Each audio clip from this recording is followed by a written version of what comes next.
kamu ya. Kamu ya. Enggak, siapa? Asyari.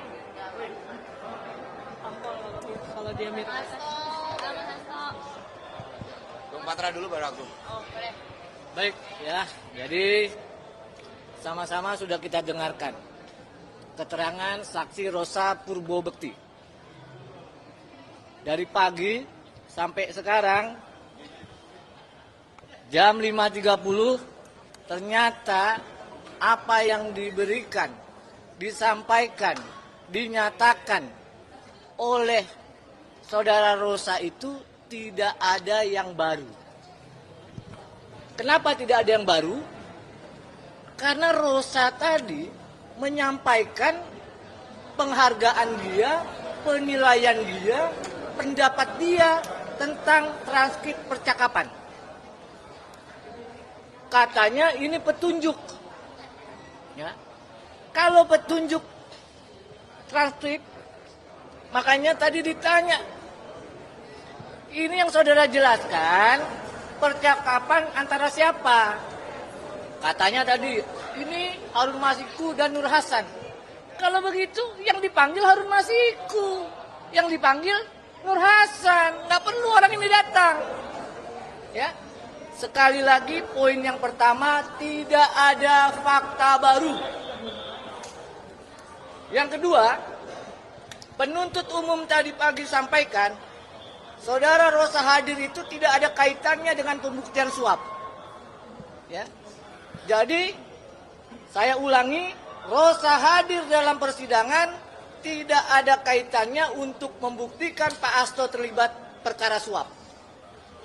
Pertanyaannya, ketika ditanya, apakah saudara Rosa yang alami, lihat langsung, dengar langsung, saksikan langsung, ya, melihat Pak Hasto merintangi penyidikan, apa jawabnya tadi? Hah? Nggak ada. Ya. Jadi, saya ini mungkin ya, jadi hafal ibu bapak. Kalau tidak ada bukti, ya, mohon majelis hakim berani bebaskan Pak Hasto. Itu dari saya.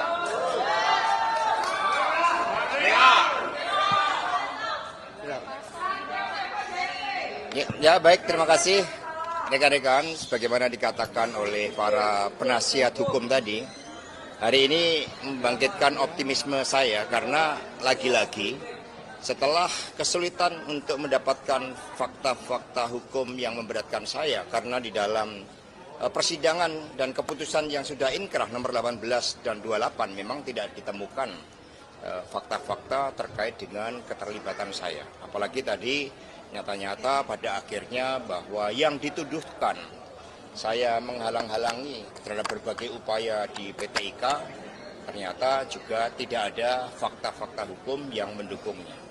Sehingga hari ini saya menegaskan bahwa saudara Rosa ternyata bukan saksi fakta. Dia mengkonstruksikan berdasarkan imajinasi dan asumsi dari saudara Rosa. Terima kasih. Mas Hasto, kalau soal nomor Sri Rezeki yang dibilang Pak Rosa itu punya Mas, gimana tuh Mas? Ya tadi itu kan pendapat, itu asumsi. Ya tadi udah dijelaskan kemarin oleh keterangan saksi dan nanti akan ada saksi lain yang akan dihadirkan. Yang untuk memperjelas hal tersebut, tetapi sudah ditegaskan oleh saksi yang berkompeten, yang melihat, mengalami, dan merasakan secara langsung bahwa itu adalah milik sekretariat DPP Partai. Terima kasih ya. Teman-teman, saya tambahkan sedikit. Ini makin mempertegas bahwa kasus ini adalah kasus politik. Kenapa? Karena pada hari ini, persidangan yang sudah berjalan 8 kali, ke-9 kali, bahwa tidak ada bukti yang terkait dengan Mas Hasto Kristianto. Sampai persidangan hari ini harus menghadirkan penyidik yang memeriksa berkas-berkas. Kami tadi sudah tanyakan, penyidik periksa penyidik. Mohon maaf, mungkin ini baru pertama kali dalam sejarah persidangan, penyidik diperiksa di persidangan sebagai saksi fakta. biasanya kan penyidik dihadirkan itu sebagai saksi verbalisan. Tapi hari ini dihadirkan untuk menjadi saksi fakta. Tentunya ini adalah kemunduran dalam proses hukum acara pidana. Dan kembali lagi, perlu saya tegaskan, ini memperkuat bahwa kasus ini adalah kasus politik. Kasus yang menurut hemat kami terlalu dipaksakan. Ini adalah membuktikan ini adalah kriminalisasi politik hukum kepada PDI Perjuangan. Kalau saya tadi menyimak di persidangan bahwa dari tim kami menanyakan terkait dengan BAP Nur Hasan, yang Nur Hasan menjelaskan ada 2 orang badan tegap mendatangi Nur Hasan, kemudian memencet teleponnya, kemudian ternyata menelpon dengan Harun Masiku, kemudian diarahkan berbicara soal yang Harun Masiku menanyakan soal bapak. Dan bapak yang dimaksud oleh Nur Hasan itu adalah bapak kedua orang tersebut, karena 2 orang tersebut mengarahkan. Nah, dari tim pengacara tadi sempat menanyakan kenapa tidak dikejar 2 orang badan tegap tersebut supaya perkara ini menjadi terang. Itu juga pun tidak bisa dijawab oleh saudara Rosa. Jadi teman-teman, dari persidangan yang sudah berjalan ini kami melihat tadi masih ada demo lagi, demo bayaran yang meminta supaya Mas Hasto dihukum.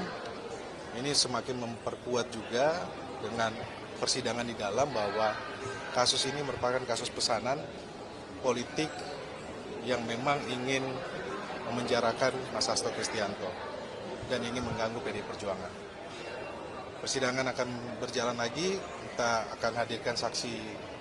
Kalau setelah ada jaksa penuntut umum, tentunya dari kami akan menghadirkan saksi-saksi yang meringankan dan saksi ahli yang akan kita sampaikan. Supaya perkara ini terang dan bersesuaian dengan putusan nomor 18 dan nomor 28 2020, di mana di dalam putusan 18 dan 28 tidak ada kaitannya dengan Mas Hasto Kristianto, Sekjen PDI Perjuangan kasus ini. Oke teman-teman, makasih. Ada yang disampaikan? Begini, saya ada satu hal saya kira yang perlu mendapat perhatian kita secara baik. Saudara Rosa menerangkan tadi, ya, beberapa kegiatan, terutama berhubungan dengan kegiatan mengikuti Mas Hasto, ya, yang tadi ada catnya dia tampilkan, itu dia berikan juga kepada saksi yang lain, yaitu saksi Rizka Anungnata. Ini artinya apa? Ini adalah salah satu bentuk persekongkolan untuk mencoba menghukum Mas Hasto. Ya, kita nggak tahu ini pesannya dari mana, tetapi yang pasti kita selama ini kita pahami dan kita alami dan kita rasakan bahwa politisasi dan kriminalisasi ini dijadikan satu, ya, dalam hal ini untuk menghancurkan harkat dan martabatnya Mas Hasto. Nah ini saya kira yang harus kita lihat betul secara baik. Saya tidak tahu implikasinya nanti dengan kegiatan-kegiatan politik kita pada masa yang akan datang. Tetapi satu hal yang bisa kita pastikan bahwa rekayasa ini, makanya saya tanya tadi mengenai satu keadaan yaitu mobil yang mereka katakan mobil itu berada di komplek PT IKA. Itu bukan, itu di jalan di bundaran Teguh Umar. Kenapa? Karena saya tahu itu. Saksi tidak melihat mobil. Saksi tidak melihat sebenarnya mobil itu berada di PT IKA. Itu satu. Kemudian kedua, dia menerangkan juga bahwa mereka tidak pernah memanggil orang-orang, ya, yang dikatakan menghalangi mereka. Ya. Yang ketiga, dia terang-terangan mengatakan bahwa ada penghalangan yang dilakukan oleh pimpinan KPK yang lama. Tetapi kan ketika ditanya apakah mereka pernah dipanggil, saksi mengatakan tidak pernah dipanggil.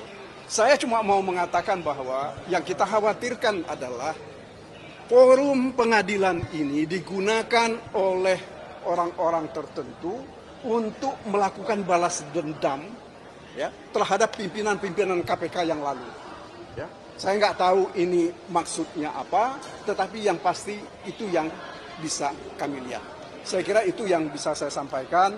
Kita tunggu saja minggu depan, ya, keterangan saksi-saksi ini juga akan dibuat seperti apa. Tetapi sekali lagi, mari kita cermati bersama-sama bahwa proses hukum yang dilakukan dengan cara seperti ini bukan hanya tidak baik, tetapi ini merusak sistem hukum kita. Ini yang harus kita perhatikan. Ya, Saya kira teman-teman, gitu. saya mau tambahkan sedikit. Tadi kan ditampilkan di chat terkait dengan dana 400 juta yang disampaikan oleh Saiful kepada Harun Masiku. Nah, di sini saya pengen sampaikan, ini bersesuaian dengan keterangan Doni yang pada sebelumnya menyampaikan bahwa Doni kenapa menyampaikan uang itu dari Mas Hasto agar saudara Saiful buru-buru mengambil uang tersebut. Ini terdapat persesuaian.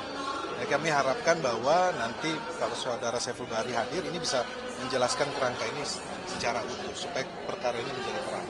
Baik. Makasih ya. Makasih Pak.